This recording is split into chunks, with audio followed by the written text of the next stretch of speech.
नमस्कार, आपके साथ मैं हूं सपना मदेशी और आप देख रहे हैं जगत न्यूज 24। तो आइए शुरुआत करते हैं कुछ खास खबरों से। बारडोली तालुका और आसपास के इलाकों में भारी बारिश के कारण कई निचले इलाकों में जलभराव हो गया, जिससे कई रिहायशी घरों में पानी घुस गया और बाढ़ जैसी गंभीर स्थिति पैदा हो गई।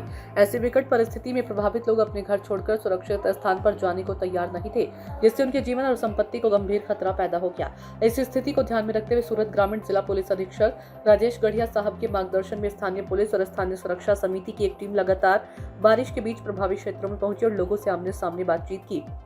लोगों को वर्तमान स्थिति की गंभीरता समझाई गई। उन्हें बताया गया कि जलस्तर लगातार बढ़ रहा है और उनसे अपने जीवन की सुरक्षा को सर्वोच्च प्राथमिकता देने की अपील की गई। पुलिस टीमों ने प्रभावित परिवारों का विश्वास जीता और आवश्यक समझाने बुझाने के बाद उन्हें सुरक्षित स्थानों राहत शिविरों में पहुंचाया गया।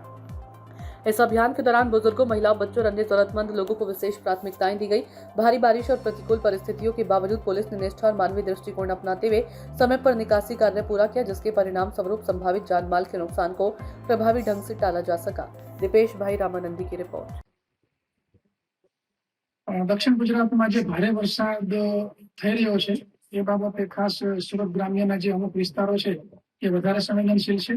હાલ અમે અમારી ટીમ સાથે બારડોલી ટાઉન ખાતે છીએ કે જ્યાં ગઈકાલે રાત્રે પણ મીંઢોળા નદીનું પાણી, જે તલાવડીવાળો વિસ્તાર, નીચાણવાળો વિસ્તાર છે, જેમાં પાણી ભરાઈ જવાને કારણે 40 જેટલા લોકોનું ઇવેક્યુએશન કરવામાં આવ્યું હતું અને એમને કુમારશાળા ખાતે રાખવામાં આવેલા છે। આજે ઉપરવાસમાં વધારે વરસાદ થતા મીંઢોળા નદીનું જળસ્તર વધ્યું છે અને તલાવડી વિસ્તારની અંદર વધારે પાણી આવ્યું છે, જે જોખમી છે।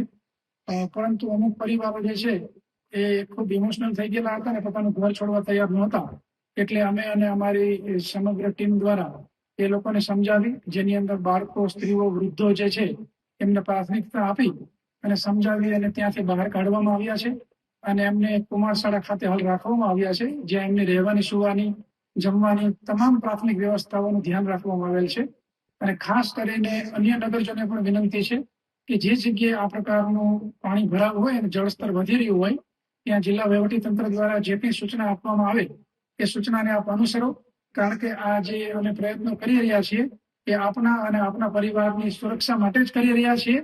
આજે એક રાત માટે આપ શાળામાં વિતાવશો તો બીજી કોઈ તકલીફ નહીં થાય અને કાલે પાણીનું સ્તર ઓછું થશે એટલે તમામને પોતાના ઘરે પરત જવા માટે વ્યવસ્થા કરવામાં આવશે। અને ખાસ કરીને જે ઘર છોડવાની પરિસ્થિતિ અમુકને જો ઊભી થઈ છે એ વિસ્તારની તકેદારી પોલીસ રાખી રહી છે, કોઈ પણ પ્રકારની તકલીફ નહીં પડે અને આપના ઘર, માલ સામાન બધું સુરક્ષિત રહેશે। આભાર। ऐसे ही अपडेट्स के लिए देखते रहें जगत न्यूज 24 और हाँ, हमारे चैनल को लाइक, शेयर और सब्सक्राइब करना बिल्कुल ना भूलें।